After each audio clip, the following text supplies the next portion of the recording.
audio lovers. Graham here from the recordingrevolution.com, and welcome to the Mixing with Compression series. This is going to be a 7-part video series breaking down compression for you so you can get better mixes and no longer be confused by what I think is one of the most confusing plugins, and it's confused a lot of my students over the years. And I want to simplify compression for you here today. So this is going to be an incredible series, and I'm really excited to unpack this for you. The first thing I want to do is play you a snippet of this song, the same one we worked on in the EQ series, if you watch that, to take away the compression in this mix and nothing but the compression so you can hear what a compressor is doing when it's applied strategically across a mix. So here it is. I'm just going to press play and bypass all the compressors, which are the second and third row plugins, and you can hear what it's doing. Take a listen.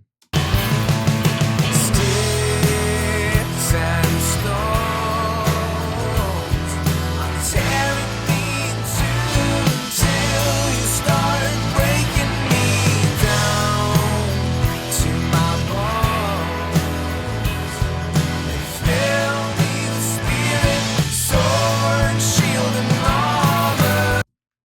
Right, so obviously a gain difference, but an excitement difference, a fatness difference, an energy difference. When you take away the compressors, the mix sounds kind of flat. You can hear things fine, but it doesn't hit you in the face. And you want your mix to have excitement and hit you in the face. And that'll sound different depending on your genre and depending on the song, but compressors can help you do that. So today, in today's video, what I want to show you is how to think about a compressor. I want to simplify the whole darn thing for you so when you look at a compressor, you are not confused. In fact, you know exactly what it does and how to think about it, so you're not afraid to use it on your next mix. So let me pull up a compressor here so we can break this thing down. Here's the secret to compression. All a compressor is a volume fader, but it's automatic. If you think about your compressor like a volume fader, like these guys in your mix all across, it's the same thing as this. It's like another volume fader, but it's automated. It's like a little magical box where there's a man inside who controls your volume fader for you so you don't have to. And this is a powerful concept when you understand it. So compressors, yeah, you might be able to describe what a compressor can do for your audio, make things sound fat or bring energy or punch. Those are more descriptors of what the end result of a compressor can give you. But what a compressor is actually doing is simply turning down the volume.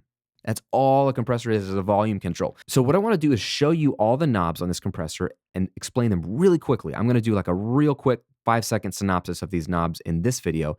I'm going to break them down in more depth in later videos, but I want to get through these controls so you feel comfortable with them and you're not afraid. And then what I want to show you is how you can use a compressor on a vocal right away so you understand the power of a simple compressor. Now here's the stock compressor in Pro Tools. It's a great example because it has all the main knobs. The first two I want to point your attention to are attack and release.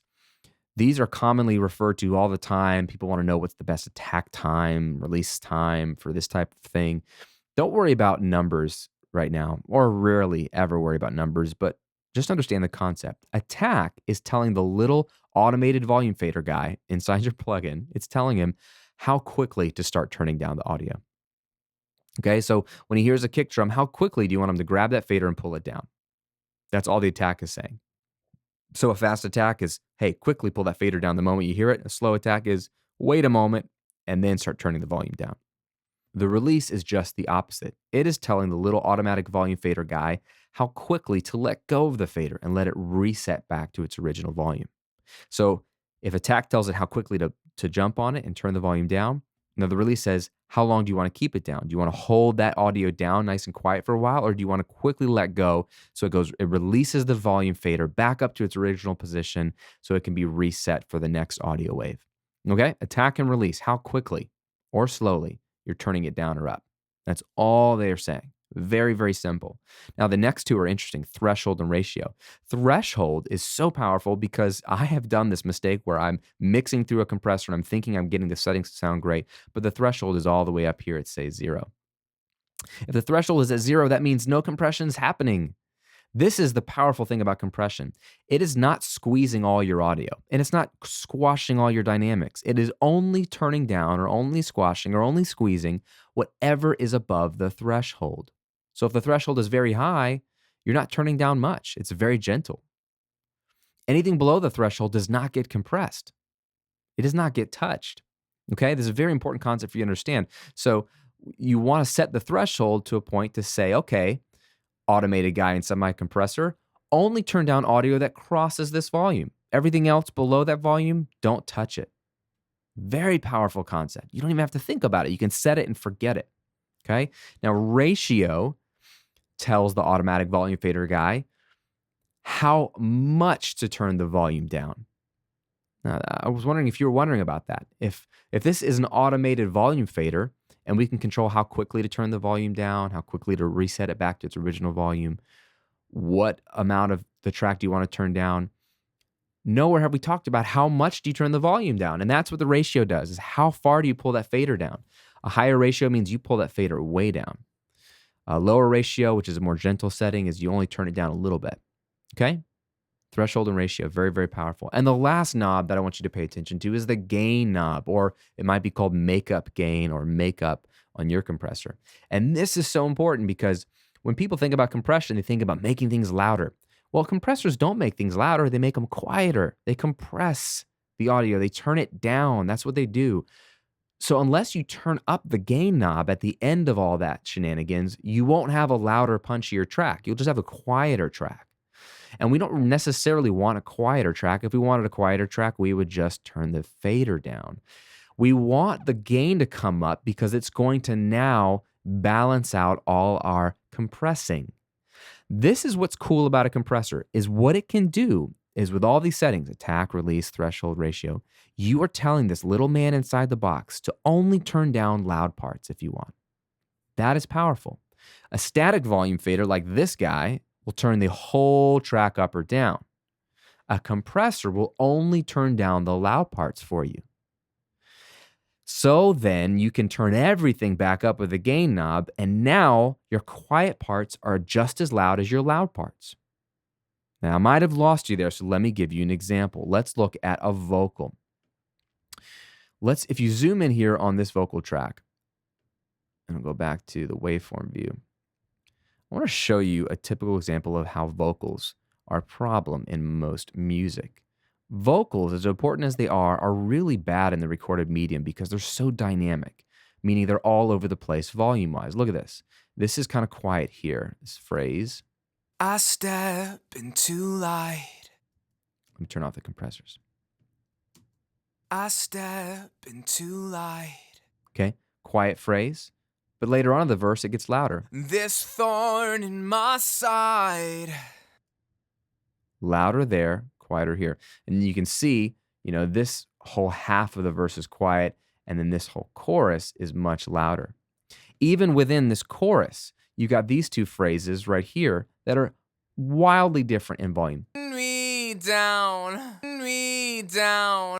And that's only because the vowel changed. Me, then down. Down, down. Much louder, bigger peak. This is why vocals are a problem and they're a pain in the butt sometimes, is they're all over the place dynamically. Yet what you're comparing your mixes to on the radio or wherever you listen to great music, those vocals have a really controlled dynamic, and you can hear every word, whether it's an ah or an o or an e or an oo, or it's a whisper or it's a scream. It's all kind of at the same volume. How do they do that? Compression. What they're doing is using a compressor to automatically turn down the volume of the loud parts, which would be things like this and this, and turn up the quieter parts, which would be things like this, so they all are at the same volume. That's what a compressor is doing. And in this case, you can look at, I got this one compressor here.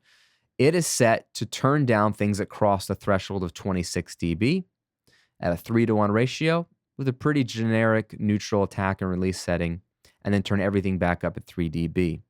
So these two things, which could sound like this, Till you start break, till you start. sound like this. Till you start break, till you start. Now the till, that is like the same volume as start. Same thing here. Me down, me down, Versus. me down. This is how I want you to think about a compressor, is how can you turn down the peaks or the loud parts of a track and then use the makeup gain to turn up the quieter parts to then match that. Because remember, anything below the threshold is not getting compressed. So you can turn it up and it's not squashed. It's as natural as it was. It now will match the allowed stuff as well. Now, you might be wondering, my compressor, Graham, doesn't have all those knobs. And not all compressors do. I want to give you two examples. One is the 1176. Here's the Avid's version of that. I've got a bunch of 1176 plugins, but they all look about the same. It's missing a threshold knob. But in reality, it's not. If we look at it, we see familiar faces like attack and release. We see ratio. We see output, which is the same as gain. Okay, it's the final volume output. So it's just a different word for gain. And then we see input, which is kind of a different word for threshold. Not quite the same, because when you dial in the input, it's adjusting actually the volume going into the compressor. So it kind of probably has a fixed threshold inside the compressor, but to access that threshold, to tell this compressor how much of the audio do you want to turn down, where's the threshold going to be, you got to use the input knob. So it's slightly different, but very similar. This will control how much compression you're seeing. Attack and release will control how fast you turn the volume fader up or down. The ratio is how hard are you compressing, and the output is the makeup gain. Now, another example that's even harder to find all those knobs is on the LA2A. Let's pull that up here. No matter which version of this you might have, I only see two knobs, peak reduction and gain. Now, there's a compress and limit. This is somewhat like your ratio. You have a ratio for compression and a ratio for limiting, which is usually a much harder ratio. So it's a sneaky ratio knob. It's only two choices. But your peak reduction is your threshold. It's how much of the audio is going to get turned down. And then the gain is your output gain, okay? So there's no attack or release.